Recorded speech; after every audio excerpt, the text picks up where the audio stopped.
الحمد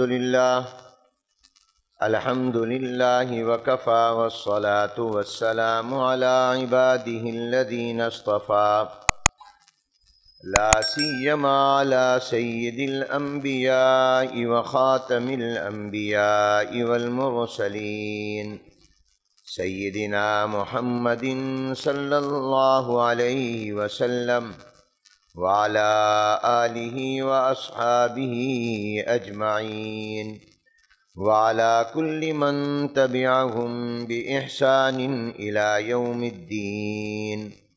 أما بعد، فأعوذ بالله من الشيطان الرجيم. بسم الله الرحمن الرحيم.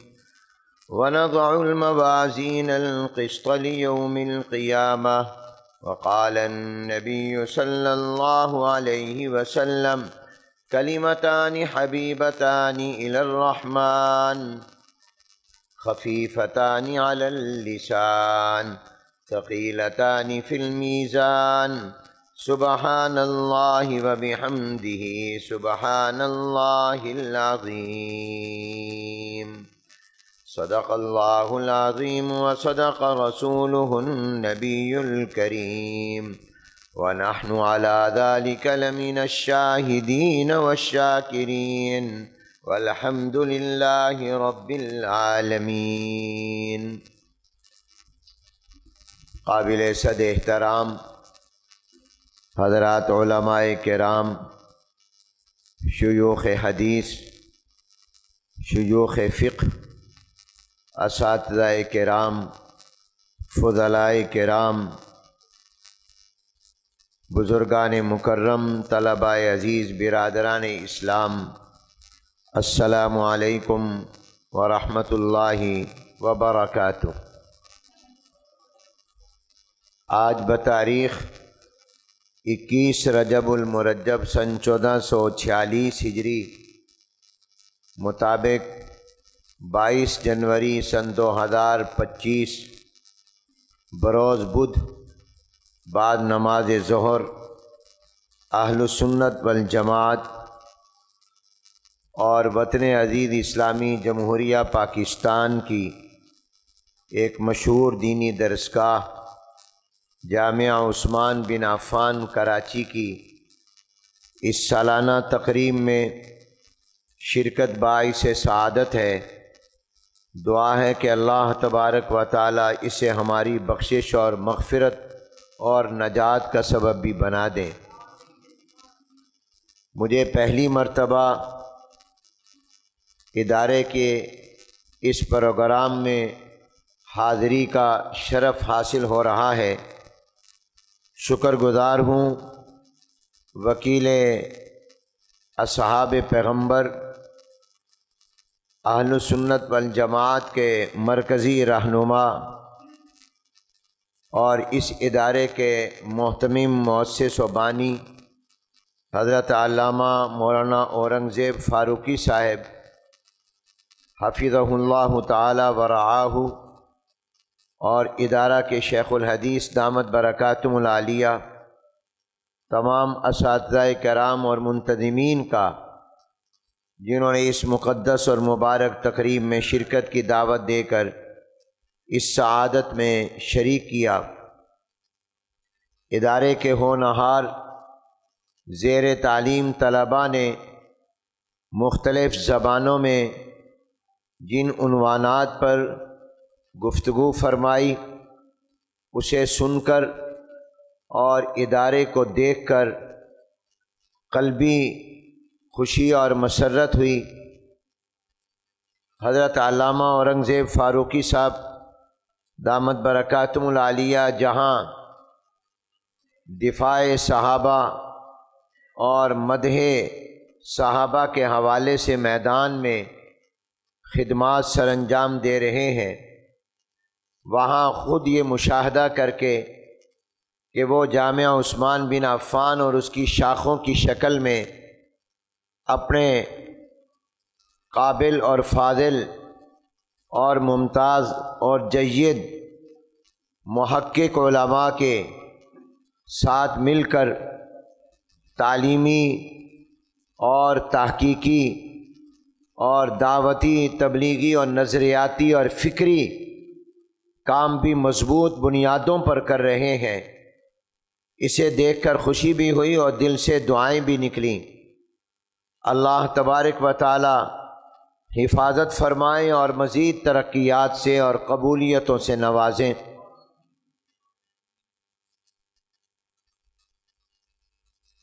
اصح الکتب بعد کتاب اللہ، صحیح بخاری شریف کے آخری باب اور آخری حدیث کے درس کا استحقاق اس ادارے کے معزز و محترم حضرت شیخ الحدیث صاحب دامت برکاتہم العالیہ کا ہے، جنہوں نے آپ حضرات کو پوری کتاب پڑھائی۔ آخری سبق بھی انہی کا حق ہے کہ وہ پڑھائیں۔ وہ علم کے اعتبار سے بھی اور عمل کے اعتبار سے بھی مجھ سے بدرجہ بہتر ہیں، میری کوئی نسبت نہیں ہے۔ حکم کی تعمیل میں سبق سنانے کی غرض سے حاضر ہوا ہوں۔ ہمارے مدارس میں اور جامعات میں طلباء اپنے اساتذہ کو پڑھا ہوا سبق سناتے ہیں، تو میں بھی یہاں موجود حضرات اساتذہ کرام اور اہل علم کو اپنا سبق سنا رہا ہوں کہ اگر کوئی غلطی ہوگی تو وہ اصلاح فرما دیں گے۔ یہ مجلس جناب نبی کریم صلی اللہ علیہ وآلہ وسلم کی حدیث مبارک کے درس کی مجلس ہے، اور اہل علم فرماتے ہیں کہ جس مجلس میں، جس اجتماع میں جناب نبی کریم صلی اللہ علیہ وسلم کی حدیث مبارک کو پڑھا، سنایا جائے، وہ حکم کے اعتبار سے سرکار دو عالم صلی اللہ علیہ وسلم کی مجلس ہے۔ گویا آپ اس تصور کے ساتھ اور اس توجہ اور دھیان اور استحضار کے ساتھ تشریف رکھیں کہ آپ تاجدار مدینہ سرکار دو عالم حضور اکرم صلی اللہ علیہ وآلہ وسلم کی مجلس میں بیٹھے ہوئے ہیں۔ یہ کوئی عام مجلس نہیں ہے، اور جس کتاب کا آپ درس اور سبق سن رہے ہیں، یہ محمد بن اسماعیل جو کہ امیر المؤمنین فی الحدیث ہیں، بخارا کے رہنے والے ہیں، یہ ان کی وہ عظیم مشان اور شاہکار تصنیف و تالیف ہے کہ جس کی ہر حدیث سے پہلے انہوں نے غسل کیا ہے، وضو کیا ہے، 2 رکعت نفل پڑھے ہیں، پھر استخارہ کیا ہے، اور پھر جب دل میں اللہ نے ڈالا کہ واقعی یہ میرے محبوب پیغمبر کی حدیث ہے، تو پھر اپنی اس کتاب میں اس کو لکھا، درج کیا ہے۔ اور یہ خدمت بھی حتیم میں، خانہ کعبہ میں، بیت اللہ کے حصے میں، مکۃ المکرمہ میں بیٹھ کر یہ کتاب لکھی ہے، اور اس کے تراجم اور عنوانات مدینہ پاک میں حضور اکرم صلی اللہ علیہ وسلم کے روضہ مبارک کے پاس ریاض الجنہ میں بیٹھ کر لکھی ہے۔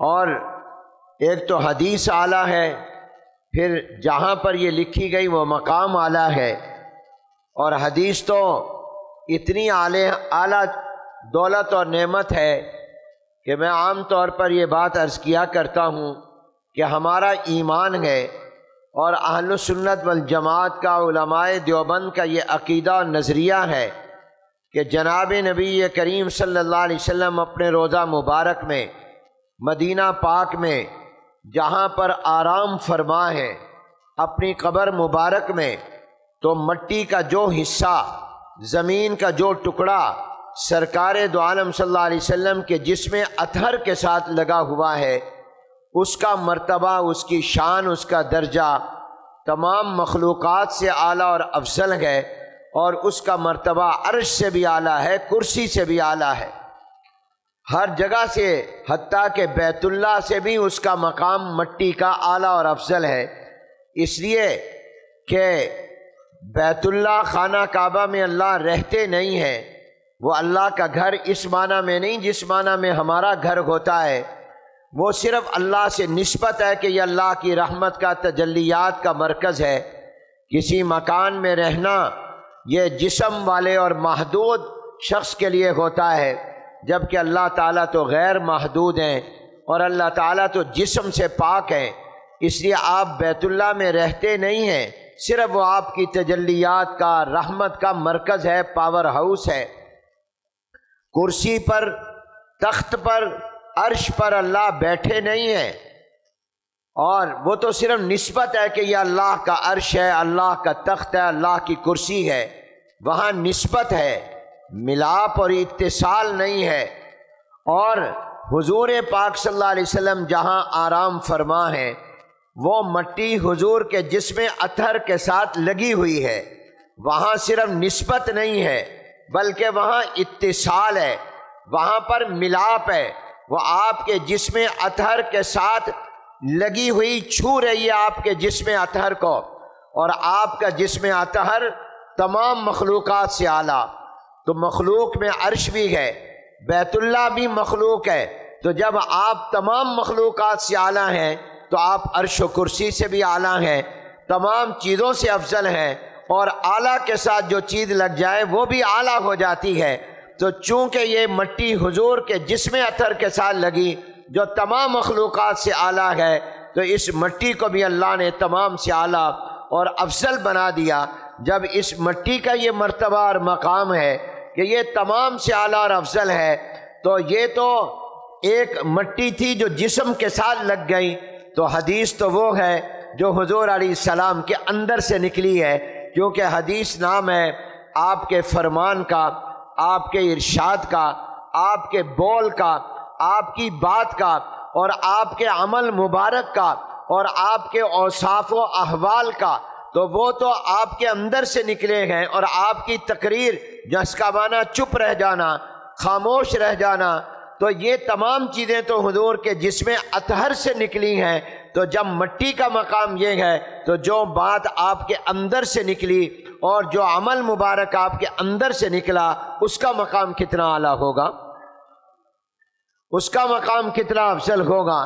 تو اس لحاظ سے یہ بڑی مبارک مجلس ہے، اور حدیث 4 چیزوں کا نام ہے: حضور علیہ السلام کے فرمان کا، حضور علیہ السلام کے عمل مبارک کا، حضور علیہ السلام کے ذاتی اوصاف و احوال کہ آپ کی آنکھیں مبارک ایسی تھیں، آپ کے بال ایسے تھے، آپ کا چہرہ انور ایسا تھا، آپ کا رنگ مبارک ایسا تھا، آپ کا قد مبارک ایسا تھا، یہ جس میں بیان ہوتا ہے اس کو بھی حدیث کہتے ہیں۔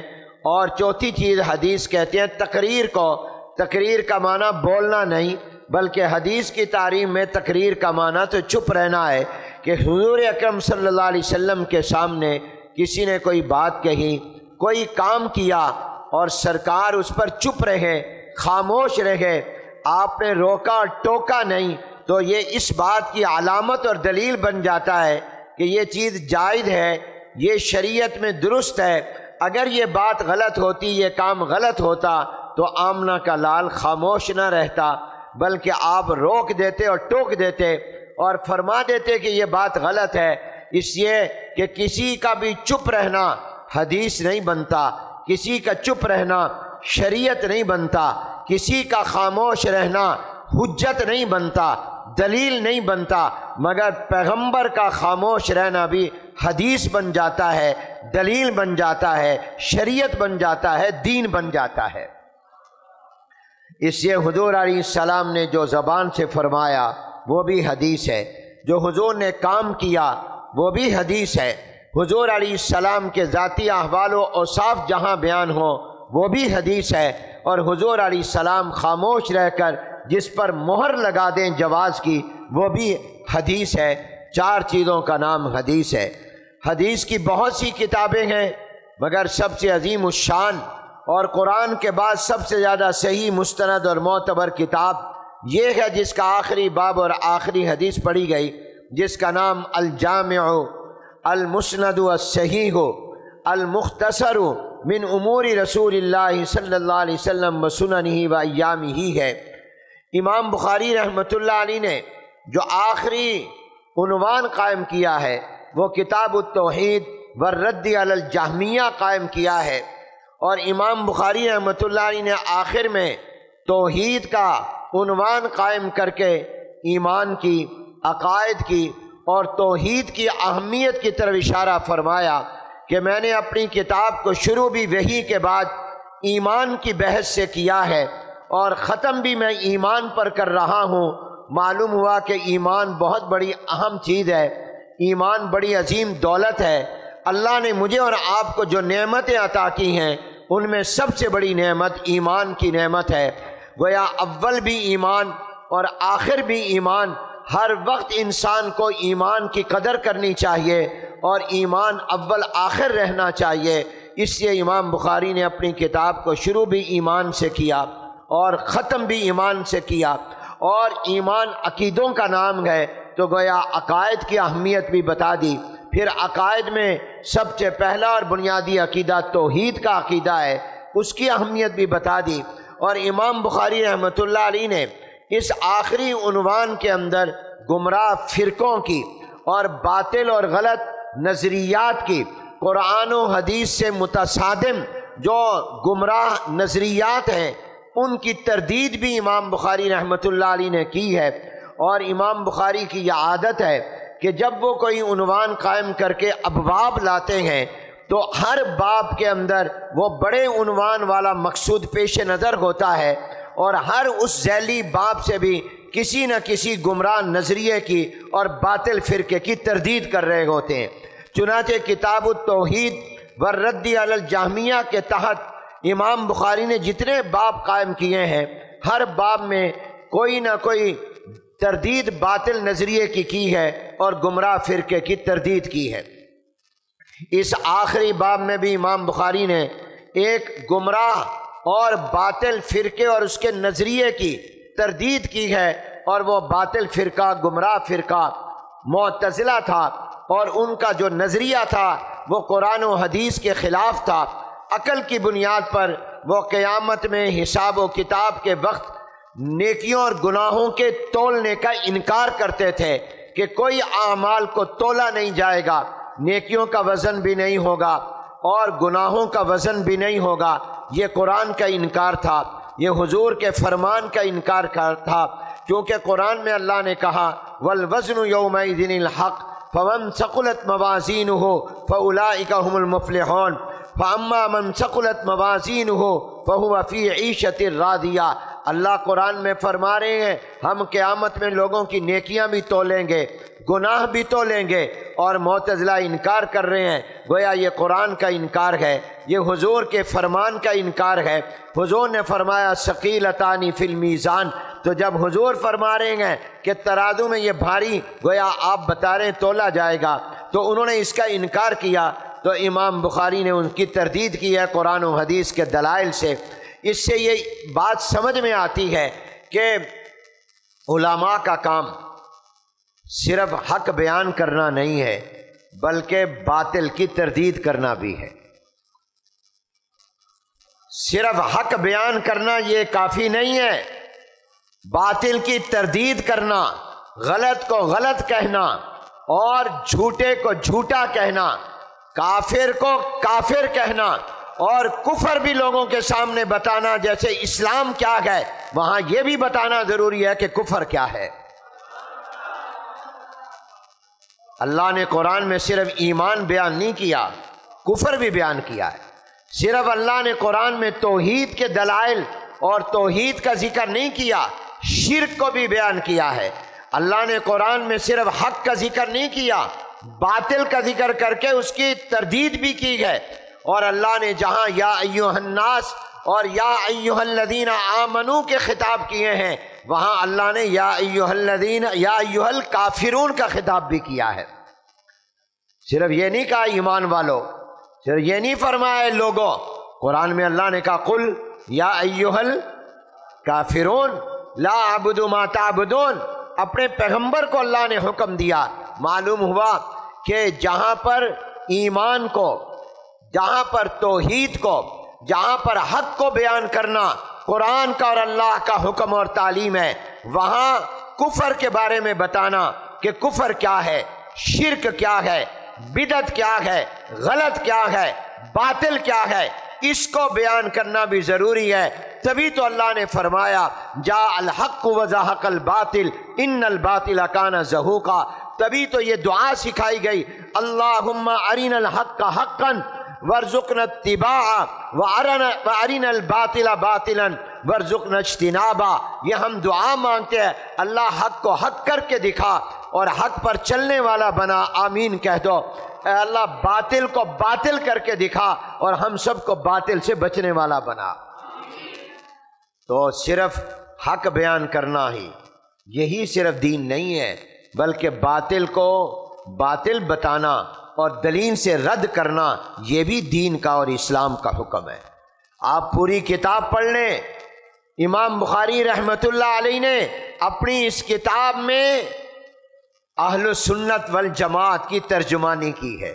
امام بخاری سنی تھے، اونچی آواز سے کہو امام بخاری، سارے محدثین سنی تھے اور یہ اہل سنت والجماعت کے ترجمان تھے، اور انہوں نے اپنی پوری کتاب میں اہل سنت والجماعت کے عقائد کو قرآن اور حدیث کے دلائل سے ثابت کیا ہے، باطل کی تردید کی ہے۔ یہ پیغام ہے آپ کے لیے، یہ پیغام ہے ہمارے لیے۔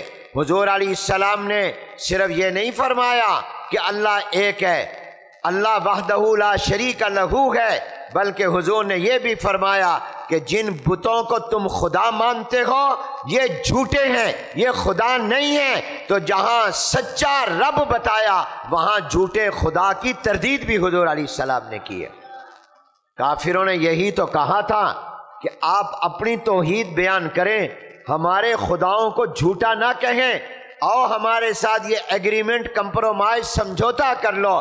پیغمبر نے باطل کو برداشت نہیں کیا اور کوئی سمجھوتا نہیں کیا بلکہ مقابلہ کیا۔ مسلمانوں یاد رکھو، برائی سے سمجھوتا کرنا یہ اسلام اور میرے پیغمبر کی تعلیم نہیں ہے، برائی کو رد کرنا، برائی کا مقابلہ کرنا یہ اسلام اور میرے پیغمبر کی تعلیم ہے۔ اس لیے آپ نے اس سبق کو یاد رکھنا ہے، اس پیغام کو رکھنا ہے۔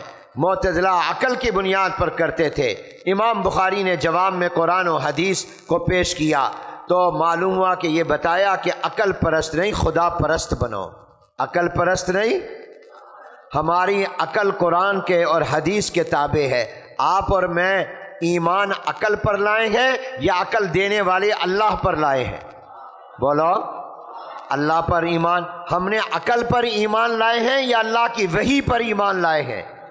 قرآن کے شروع میں اللہ کہہ رہا ہے الذین یؤمنون بالغیب، ہمارا ایمان غیب پر ہے، ہمارا ایمان اللہ پر ہے، ہمارا ایمان عقل کے پیدا کرنے والے دینے والے پر ہے۔ ہم عقل کی بات نہیں عقل والے کی بات مانیں گے کہ جو عقل دینے والا ہے۔ عقل قرآن و حدیث کو سمجھنے سے عاجز بعض اوقات ہو جاتی ہے۔ قرآن کا کوئی حکم عقل کے خلاف نہیں، حضور کا کوئی فرمان عقل کے خلاف نہیں، وہ عقل سے اوپر ہے، خلاف عقل نہیں ہے، ما فوق العقل ہے، جو کہ وہی عقل سے اوپر ہے۔ اس لیے آپ نے قرآن اور حدیث کو ماننا ہے۔ اور یاد رکھیے امام بخاری کی عادت ہے کہ وہ بعض اوقات بلکہ اکثر عنوان قرآن کی آیت کو بناتے ہیں، یہاں بھی عنوان وَنَزَعُ الْمَوَازِينَ الْقِسْطَ لِيَوْمِ الْقِيَامَةِ، وزن اعمال کے عقیدے کو ثابت کرنے کے لیے کہ اہل سنت والجماعت کا عقیدہ ہے کہ اعمال کو تولا جانا یہ ہمارا یہ حق ہے، قیامت میں اللہ تولیں گے گناہوں کو بھی نیکیوں کو بھی، اور ان کا تولنا کوئی مشکل نہیں۔ آج تو انسان گرمی تول رہا ہے، سردی تول رہا ہے، بخار تول رہا ہے، جسم میں شوگر مٹھاس کو تول رہا ہے، بلڈ پریشر کو تول رہا ہے، آج تو بجلی تولی جا رہی ہے، آج تو گیس تولا جا رہا ہے، آج تو ہوا کو تولا جا رہا ہے۔ تو آج کا انسان اللہ کی دی ہوئے عقل و دماغ پر ان اعراض کو جب تول سکتا ہے جو چیزیں الگ وجود میں نظر نہیں آتی، تو جس اللہ نے یہ عقل دی ہے وہ کیا میری اور آپ کی نماز کو نہیں تول سکتا؟ کیا وہ میرے اور آپ کے تلاوت اور ذکر کو نہیں تول سکتا؟ وہ تولنے پر قادر ہے۔ تو تولیں گے اللہ تبارک و تعالی، اور اللہ قیامت کے دن ترازویں رکھیں گے جو سراپا انصاف ہوں گے، جس میں اللہ تبارک و تعالی میرے اور آپ کے نیکیوں کو بھی تولے گا، میرے اور آپ کے گناہوں کو بھی تولے گا۔ تو امام بخاری کی مبارک عادت ہے، یہ اپنے لفظوں کی بجائے قرآن کی آیت کو ٹائٹل بناتے ہیں یا حضور کے فرمان کو ٹائٹل بناتے ہیں، اور اکثر قرآن کی آیت لاتے ہیں، جہاں بھی آیت لائے ہیں پھر اس کے ذیل میں حضور کے حدیثیں لاتے ہیں، اس بات کی طرف اشارہ کرتے ہیں کہ قرآن کو سمجھنے کے لیے محمد عربی کا فرمان ضروری ہے۔ قرآن حضور کے بغیر سمجھے، کوئی کہے میں قرآن کو سمجھ لوں گا حدیث کے بغیر، یہ نہیں سمجھ سکتا۔ قرآن سمجھ میں آئے گا حدیث کے ساتھ، حدیث کے بغیر قرآن سمجھ میں نہیں آ سکتا۔ قرآن کو سمجھنا ہے تو حدیث کو سمجھنا ہوگا۔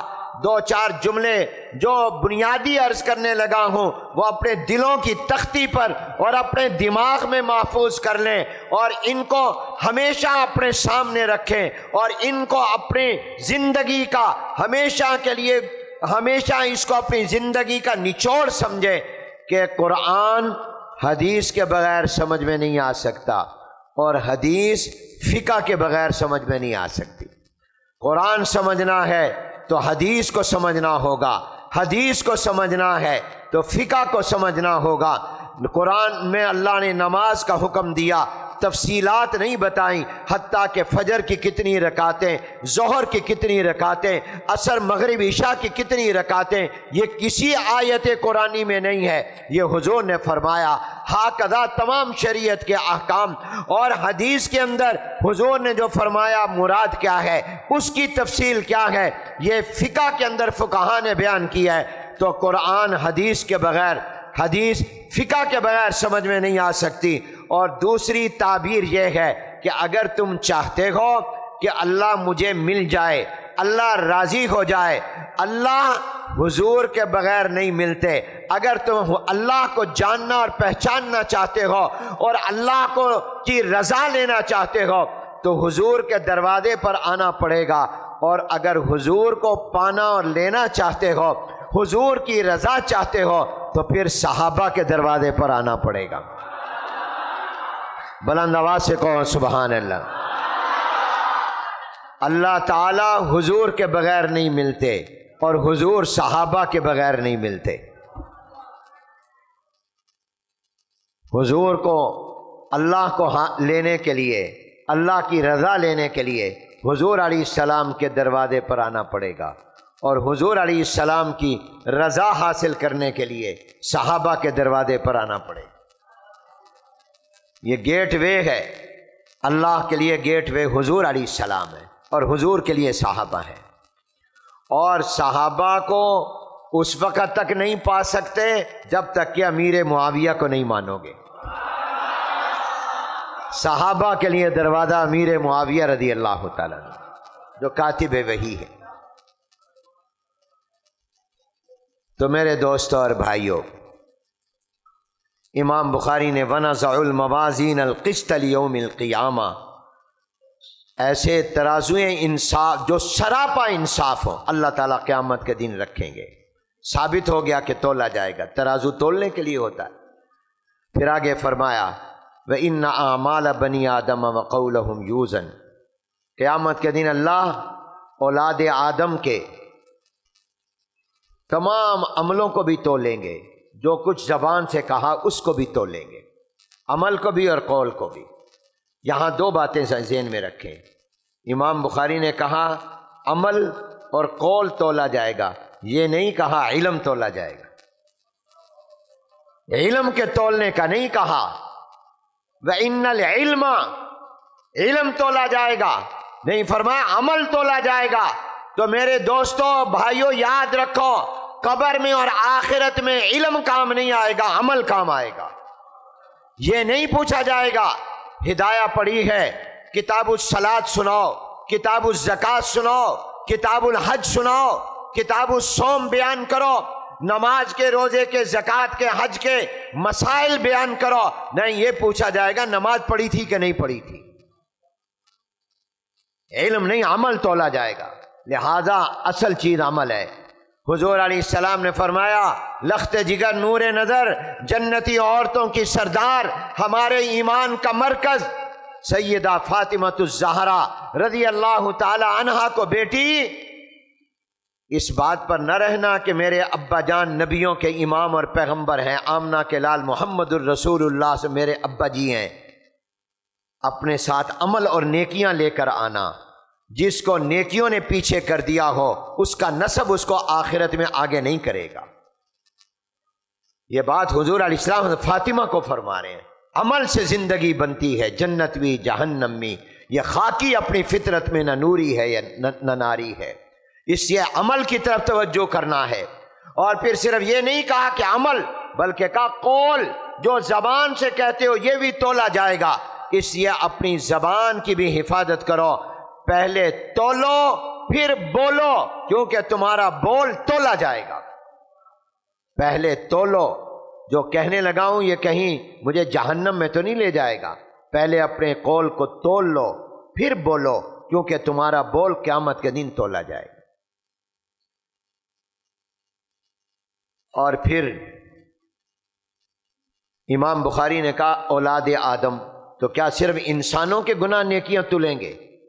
نہیں، جنوں کے بھی تلیں گے، جنات کے بھی تولے جائیں گے، کیونکہ یہ دو مخلوق ہیں جو مکلف ہیں۔ وما خلقت الجن والانس الا لیعبدون، جنات بھی مکلف ہے، وہ بھی پابند ہیں عبادت کے، اور انسان بھی۔ یہاں بنی آدم میں تغلیباً جن بھی مراد ہیں، جیسا بہت سے احکام جو آ رہے ہیں وہ جہاں پر انسانوں کے لیے ہیں وہاں جنات کے لیے بھی ہیں، جیسے قرآن میں بہت سے مذکر کے صیغے مگر عورتیں اس میں تبعاً داخل ہیں، اسی طرح یہاں جنات بھی داخل ہیں۔ البتہ انبیاء علیہ السلام ان کا وزن نہیں ہوگا، وہ تو معصوم ہی معصوم ہے۔ اور میں معصوم کا معنی بتایا کرتا ہوں کہ مجھے اور آپ کو حکم ہے گناہ کے قریب نہ جانا، اور نبی کا مقام اتنا اونچا ہے کہ گناہ کو اللہ کا حکم ہے خبردار میرے نبی کے قریب نہ جانا۔ مجھے آپ کو حکم ہے لا تقربوا الزنا، زنا کے قریب نہ جانا، اور زنا اور بدکاری کو حکم ہے خبردار میرے نبی کے قریب نہ جانا۔ گناہ قرآن میں اللہ نے کہا یوسف علیہ السلام کی طرف آ رہا تھا، زلیخا کمرے بند کر کے لے گئی، اللہ سے مانگا، اللہ نے کہا دوڑو، بند تالوں کو ہاتھ لگاؤ، ہم تمہیں نکالیں، حرکت میں برکت، جو تمہیں اختیار دیا دوڑو بھاگو۔ یوسف علیہ السلام بھاگے، تالوں کو ہاتھ لگایا، بغیر چابی کے کھلتے گئے۔ قرآن میں اللہ نے کہا کذالک لنصرف عنہ السوء والفحشاء، اس طرح ہم نے گناہ کا منہ یوسف علیہ السلام سے پھیر دیا۔ یہ نہیں کہا یوسف ادھر جا رہے تھے یوسف علیہ السلام کا رخ موڑا، کہا گناہ ادھر آنے لگا تھا ہم نے گناہ کا رخ موڑ دیا۔ یہ نہیں کہا یوسف کو گناہ کی طرف نہیں جانے دیا، بلکہ فرمایا گناہ کو یوسف علیہ السلام کی طرف جانے نہیں دیا۔ تو معصوم وہ ہوتا ہے جس کے قریب بھی گناہ نہ جائے، اور معصوم صرف نبی اور پیغمبر ہیں، انبیاء کے بعد کوئی معصوم نہیں ہے۔ یہ اہل السنہ والجماعت کا عقیدہ ہے کہ معصوم صرف انبیاء علیہ السلام ہے اور کوئی معصوم نہیں۔ صحابہ محفوظ ہیں، اللہ نے ان کو محفوظ بنا دیا ہے کہ آخرت میں ان کو کہیں پر بھی کوئی اللہ سزا نہیں دے گا، کہیں انسان ہونے کی بنا پر کوئی کام ہوا اللہ نے دنیا میں ہی پاک کر دیا۔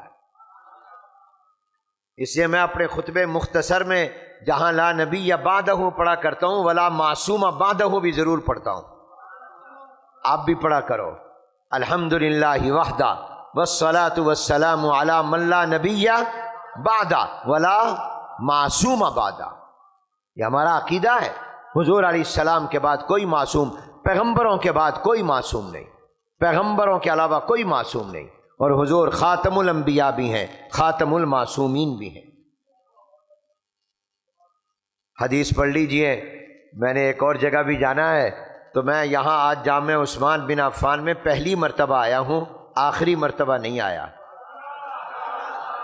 زندگی رہی تو مولانا نے بھی مجھے آج پہلی دفعہ دعوت دی ہے، آخری دفعہ دعوت نہیں دی۔ کیوں حضرت ایسے ہی ہے؟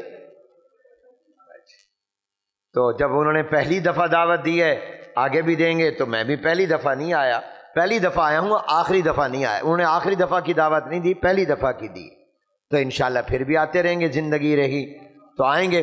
میرے بارے میں جو کچھ کہا گیا یہ ان حضرات کا حسن ظن ہے، اور مجھے جرنیل کا خطاب دے کر انہوں نے بہت سے مزید ذمہ داریوں میں اضافہ کر دیا ہے، اور الحمدللہ اللہ کا فضل ہے، ہم نے ان حضرات کے اور آپ کی دعاؤں اور تعاون کی برکت سے، اور آپ پہلے دن سے وفاق کے ساتھ اپنے اکابر کے ساتھ کھڑے ہیں، اس پر بھی میں آپ کا شکر گزار ہوں۔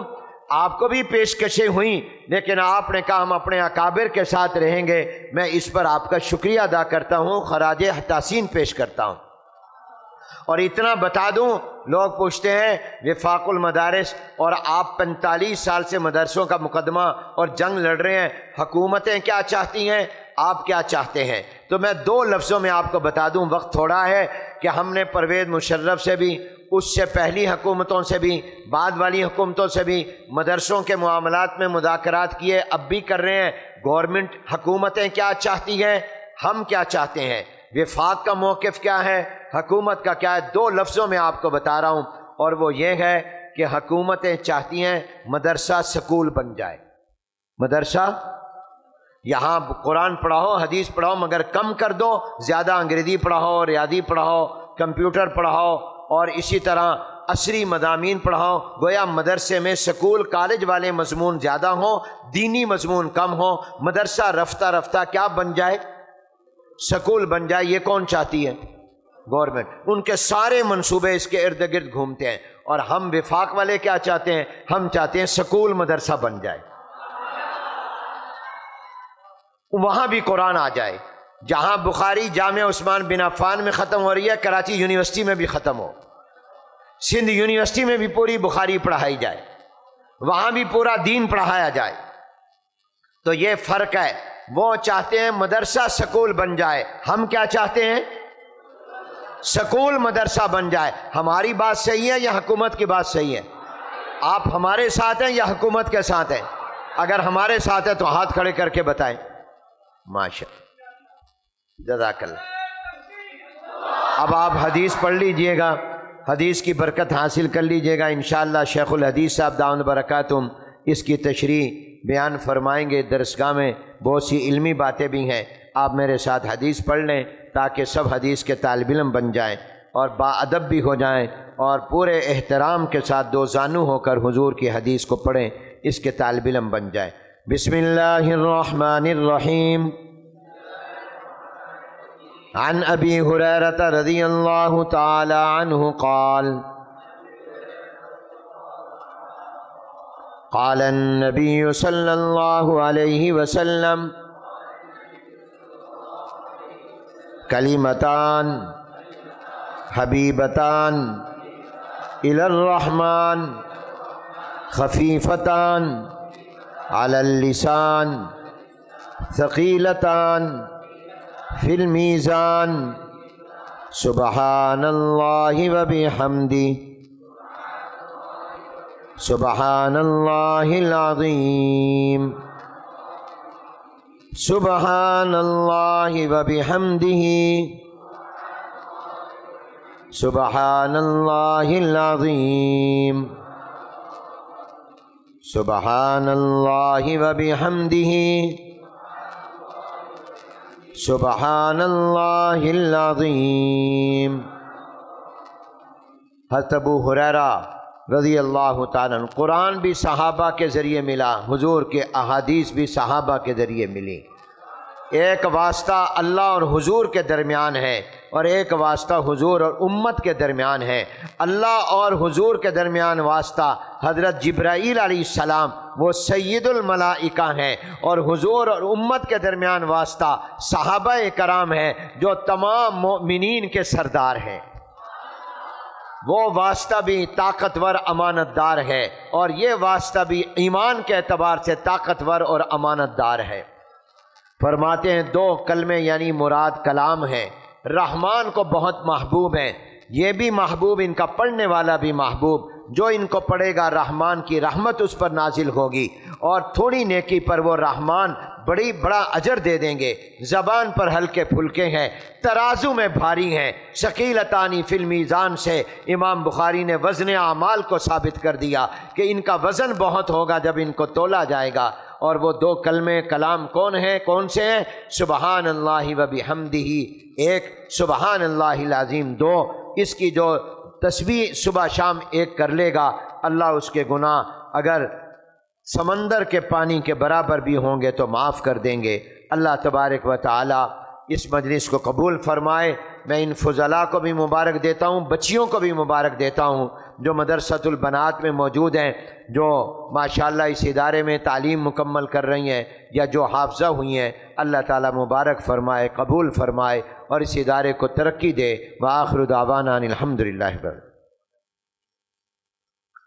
میں تو اس کا اہل نہیں ہوں، حضرت کے حکم کی تعمیل میں نے جن حضرات اکابر سے یہ بخاری شریف اور دیگر کتب احادیث پڑھی ہیں، میں ان تمام اساتذہ کرام جن سے میں نے درسن پڑھا، اصل اجازت تو سند تو انہی کی ہوتی ہے، اور اس کے علاوہ مجھے عالم اسلام کے جن اکابر سے اجازت حدیث حاصل ہے، میں ان تمام کی سند کے ساتھ آپ کو بھی اجازت دیتا ہوں۔